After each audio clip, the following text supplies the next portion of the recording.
Dios nos mostró. Quiero que habléis del buen Salvador. Habladme más de Cristo. ¿Cómo saber de la verdadera doctrina de Dios? El Señor Jesucristo dice en su palabra: mi doctrina no es mía, sino de aquel que me envió. El que quiera hacer la voluntad de Dios, conocerá si la doctrina es de Dios o si yo hablo por mi propia cuenta. Libro de Juan, capítulo 7, versos 16 y 17. ¿Cuántas Biblias hay? Decimos que una. ¿Cuántos dioses verdaderos hay? Hay nomás uno, Jehová Dios. ¿Cuántos planes o voluntades tiene Dios para el hombre? Sabemos que tiene nada más uno. ¿Por qué pues hay tantas iglesias y tantas clases de llamados cristianos? Cuando se le hace esta pregunta a la gente en general, muchos contestan diciendo que es que no entendemos todos la Biblia de la misma manera. Algunos la entienden de una manera y otros de otra. Amigos, vamos a estudiar esta pregunta para descubrir la respuesta correcta. En primer lugar, quiero sugerir que no entendemos la Biblia de la misma manera debido a las muchas actitudes distintas hacia las Sagradas Escrituras. Algunos tienen la actitud de que la Biblia no puede ser entendida.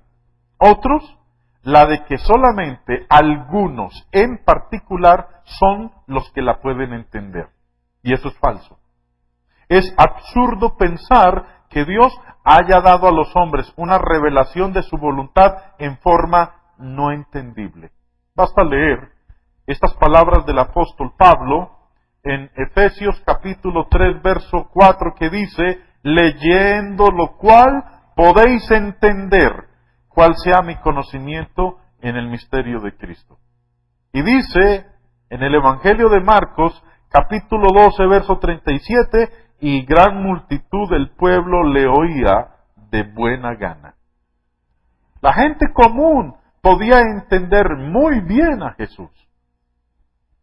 No entendemos la Biblia de la misma manera, porque algunos son influidos demasiado por sus padres. Sus padres han inculcado en ellos desde la niñez ciertas creencias, y cuando crecen estos niños, vienen a la Biblia buscando apoyo para dichas creencias y hallan algo que les parece ser de apoyo y prueba. A estos, la Biblia se convierte en sierva. En lugar de que sean ellos siervos de la Biblia, la verdad es que estos estudian la Biblia con prejuicios religiosos. Los credos de los hombres son otra causa de por qué no entendemos todos la Biblia de la misma manera. Todos los credos son diferentes, y mientras que los hombres los enseñen a la gente, habrá tanta división como hay credos. El primer paso en lograr entender la Biblia de la misma manera es rechazar todos estos credos humanos. El credo humano implica que Dios no puede hacerse entendido sin la ayuda del hombre falible. ¿Es que acaso es el hombre más sabio que Dios? Otra razón de por qué no entendemos todos la Biblia de la misma manera es que se siguen distintas reglas de estudiar la Biblia. Algunos, por ejemplo, siguen la regla de que se puede practicar en la religión todo lo que no queda prohibido en tantas y cuantas palabras en la Biblia. Esta regla ha sido la causa de mucha invención religiosa de parte de hombres ambiciosos. No hallando texto bíblico que les condene en tantas y cuantas palabras, introducen en la iglesia cierta práctica o creencia nueva y humana. Por esto, muchas iglesias usan instrumentos de música en lugar de la música vocal. Rocían agua sobre los niños y adultos por bautismo. Reúnen dinero por medio de bailes, ventas, almuerzos, sancochos, tamales, juegos y la lista continuaría. Esta regla no tiene fin, excepto el del juicio final y la perdición eterna. Muchos han seguido esta regla de interpretar la Biblia y darán cuenta a Dios por ello. En cambio, hay otros, pero su número es pequeño, que seguimos la regla de andar por fe. Eso es lo que dice Pablo en 2 de Corintios 5:7, porque por fe andamos, no por vista. Y para andar por fe tenemos que oír la palabra de Cristo. Dice Pablo en Romanos capítulo 10, verso 17, así que la fe es por el oír y el oír por la palabra de Dios. Los que escuchan a la palabra de Dios y hacen conforme a ella, andan por fe. Los demás andan por vista, o sea, por sabiduría humana. Su regla dice que hemos de hacer lo que la Biblia autoriza, lo demás queda excluido. Esta regla es muy fácil de seguir con tal que el individuo ame más a la palabra de Dios que a su propio antojo y prejuicio religioso. Por ejemplo, en cuanto a la música, la palabra de Dios manda a la iglesia que cante. Cuando la iglesia del Señor canta, cumple con lo que la palabra de Cristo dice. Pero cuando comienza a tocar instrumentos musicales, o a bailar, o a hacer cualquier otro acto distinto, deja la regla de andar por fe y comienza a andar por vista. Dice el apóstol Juan en 2 de Juan verso 9, cualquiera que se extravía y no persevera en la doctrina de Cristo, no tiene a Dios. Y esto parece lenguaje duro, pero procede de la boca de un hombre inspirado por el Espíritu Santo. Si alguno no persevera en la doctrina de Cristo, no tiene a Dios en comunión. Pero, ¿cuántas doctrinas de Cristo hay? Hay tantas doctrinas como hay Cristos. Hay no más una. Se nos manda a todos a perseverar en ella. Cualquier otro camino es falso y nos conducirá a la destrucción eterna. Otros no entienden bien las Escrituras porque no las trazan o usan bien. Me gustan mucho estas palabras del apóstol Pablo en 2 de Timoteo capítulo 2 verso 15 que dice, procura con diligencia presentarte a Dios aprobado, como obrero que no tiene de qué avergonzarse, que usa bien la palabra de verdad. Si el mundo religioso prestara más atención a este versículo, entonces la división religiosa que angustia tanto al Señor Jesucristo desaparecería del mundo y los millones de este mundo que creemos en Cristo seríamos una sola cosa en Él. Importa pues la manera de usar las Escrituras. Tenemos que usarlas o trazarlas bien. ¿Cuántas personas se oyen decir que cada quien tiene el derecho de entender la Biblia como quiera? Bueno, hago esta pregunta. ¿Por qué nos dice Dios que usemos bien su palabra si no importa lo que uno crea? ¿Por qué nos dice que usemos bien su palabra si no importa la manera de entender uno la Biblia? Cuando yo oigo a alguien decir que cada quien puede interpretar la Biblia según le convenga, entonces yo sé inmediatamente que esa persona no usa bien la palabra de verdad, sino que la usa según sus prejuicios religiosos. Además, sé que no tiene a Dios en comunión a pesar de sus reclamaciones. Quiero tomar un poco de tiempo para ilustrar lo que es usar bien las Escrituras. Por ejemplo, respecto a los 2 testamentos que componen la Biblia, todos sabemos que Cristo cumplió el primer testamento y estableció el segundo, que es el Nuevo Testamento. Hebreos 10, verso 9 lo dice. Esto lo hizo cuando murió en la cruz. Eso lo leemos en Colosenses capítulo 2, verso 14. Cristo llegó a ser nuestro sumo sacerdote y así quitó el sacerdocio levítico, literal. Dice en Hebreos capítulo 7, verso 12, porque cambiado el sacerdocio, necesario es que haya también cambio de ley. Entonces, la ley de Moisés fue quitada por Cristo cuando murió en la cruz y se convirtió en el sumo sacerdote de todos nosotros según el orden de Melquisedec. ¿Qué significa todo esto? Significa que toda la iglesia o persona que vuelva atrás, entrando en el Antiguo Testamento para sacar de allí prácticas ya quitadas por Cristo, no está usando bien las Escrituras. Por ejemplo, una iglesia vuelve a la ley de Moisés y saca de ella el guardar el sábado. Por eso hay sabatistas hoy en día. Otra iglesia deja allí el sábado, pero saca la membresía infantil. Bajo la ley de Moisés, todo infante judío se convirtió en parte de la familia de Dios de aquella dispensación con nada más el acto de nacer. Pero al usar bien la palabra de verdad, dejamos eso allí en la ley que fue quitada por Cristo y guardamos el mandamiento de Cristo en su Nuevo Testamento de nacer de nuevo, de agua y del Espíritu, y esto no lo puede hacer un niño.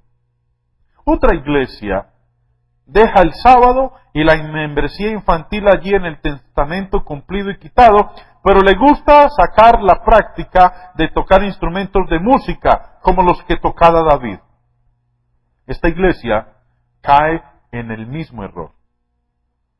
Otra iglesia saca el sacerdocio literal, el que llevaba a cabo las tareas sacerdotales en el tabernáculo y después en el templo de Salomón. Pero esa iglesia no usa bien las Escrituras al hacer eso. Falta tiempo para seguir ilustrando esto de no usar bien la palabra de verdad. No sean engañados, mis amigos. No es difícil entender la Biblia. No es difícil que todos entiendan la Biblia de la misma manera. La verdad es que los hombres, capaces de entenderla bien, prefieren interpretarla de tal manera que parezca apoyar sus doctrinas y prácticas denominacionales. Dios, amigos, nos ha dado un libro para guiarnos en la verdad. Es la Biblia, y ella es suficiente. Si tenemos una actitud correcta hacia las Sagradas Escrituras, buscando sujetarnos a la autoridad de las Escrituras, la podremos usar bien. Esto nos guardará en la comunión con Dios. Y en esto hay salvación.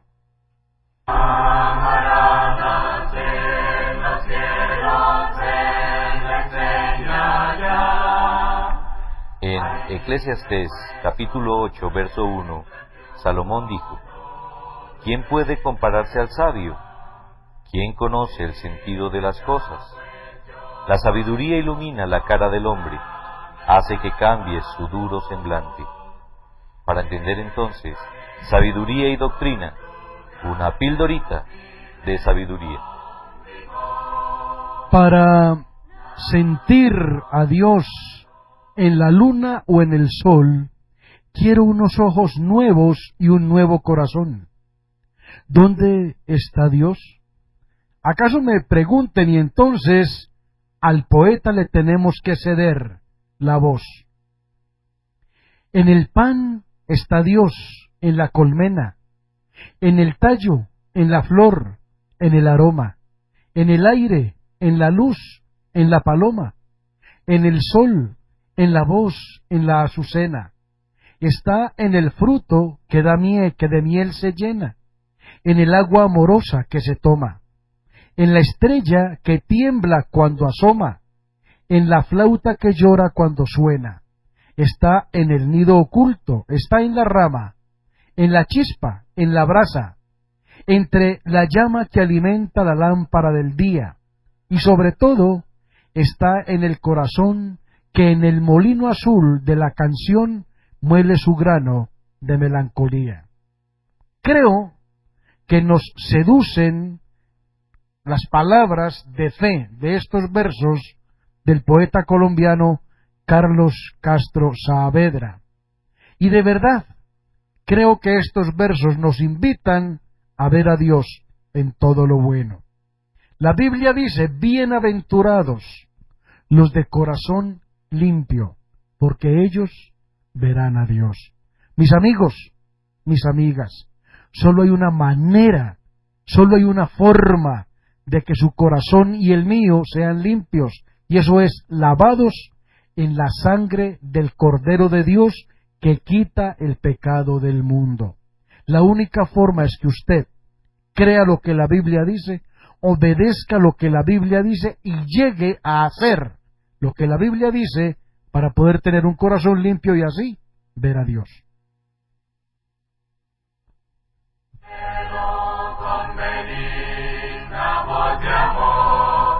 Cuando te acercas a la Biblia, ¿entiendes lo que lees?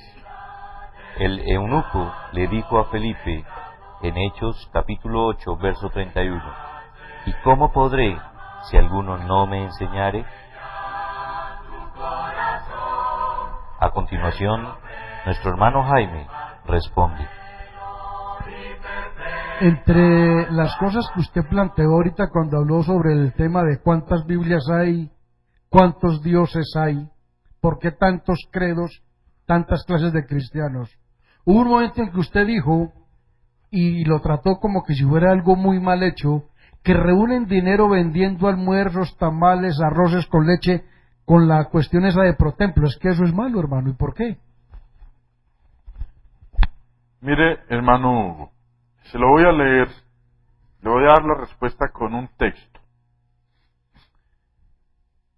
En Primera de Pedro, en la primera carta del apóstol Pedro, capítulo... oiga, se me embolató el texto. Eso me gusta porque significa que no tenemos preguntas y respuestas preparadas de antemano, hermano. Ya, es segunda, no es Primera de Pedro, sino Segunda de Pedro. Amén. Y dice así, Segunda de Pedro capítulo 2, versículo 1 al 3 declara: Pero hubo también falsos profetas entre el pueblo, como habrá entre vosotros falsos maestros, que introducirán encubiertamente herejías destructoras y aún negarán al Señor que los rescató, atrayendo sobre sí mismos destrucción repentina. Y muchos seguirán sus disoluciones, por causa de los cuales el camino de la verdad será blasfemado. Y preste atención a lo que dice en el verso 3. Y por avaricia harán mercadería de vosotros con palabras fingidas. Ya. Hermano, es que es triste ver cómo la religión se convirtió en un negocio. Y con esta situación económica que está viviendo nuestro país, ¿qué mejor que montar un grupo religioso? Ah, sí, eso da como que da plata para Eso da plata. A nosotros casi no, pero... A nosotros casi no, pero a los demás sí, porque cobran diezmos y primicias y ofrendas y ventas de una cosa y ventas de la otra y almuerzos y sancochos y tamales, y que después de la reunión hay un chocolate caliente o unos tamales o algo. O se vende el casete del que predicó esa mañana. Exactamente. Ahora, eso también ha llevado mucho a que un buen número de personas ya no crean cuando uno les va a predicar la palabra de Dios. Sí. Porque le dicen a uno que uno es un vividor. De esos mismos. Sí. Que uno es un vividor, que uno coge la palabra de Dios nada más para enriquecerse y que uno es igualitico a los demás. Ya. Bueno, como dicen por ahí, cría fama y échese a dormir. Sí. ¿Sí? Ahora, amigos, nosotros no somos eso. En la iglesia de Cristo no se financia la predicación de la palabra del Señor de esa manera. Con rifas, con bailes, con bingos, con ventas de una cosa u de otra. No hacemos eso. Eso que el hombre lo haga porque cree que es así y está apartado totalmente de lo que dice las Sagradas Escrituras. Pero el texto que acaba de leer hace un momentico dice en el verso 3, y por avaricia harán mercadería de vosotros con palabras fingidas. Aquel que justifique la financiación de la obra de Dios de esa manera, esas son unas palabras fingidas. Porque el Señor en la Biblia determinó en 1 Corintios 16, verso 1 y 2, que es con la ofrenda que se recoge cada primer día de la semana, que se va a financiar su obra para el esparcimiento del Evangelio. Cuando usted dice la mercadería, si me equivoco me corrige mejor, podemos decir entonces que la mayoría de los grupos evangélicos son como una iglesia católica romana más chiquita. Porque los romanistas venden medallas, escapularios, rosarios, misas, eso venden de todo. Y los evangélicos también. También, O sea, no hay ninguna diferencia. no hay ninguna. Están haciendo mercadería de las almas, vendiendo llaveritos, platicos con textos bíblicos, testimonios, mensajes, todo lo venden. Es como usamos en la frase popular, es la misma perra con distinta guasca. Guasca, ya, ¿Es la ya. cosa así? Sí. Bueno, un poco fuerte el término, pero es la verdad. Sigue siendo, Guardando las proporciones. es la misma perra, pero con la misma guasca. Ya. ¿Sí? Por el hecho de que se le cambie la etiqueta, el producto sigue siendo El mismo. el mismo. Mercadería de las Sí, almas. señor. Amigos, ha sido un placerazo. Les hablamos en el día de hoy. Su hermano y amigo Hugo Hernán López. Y Jaime Restrepo, evangelistas de la Iglesia de Cristo. Que tengan un feliz resto de día. El Señor es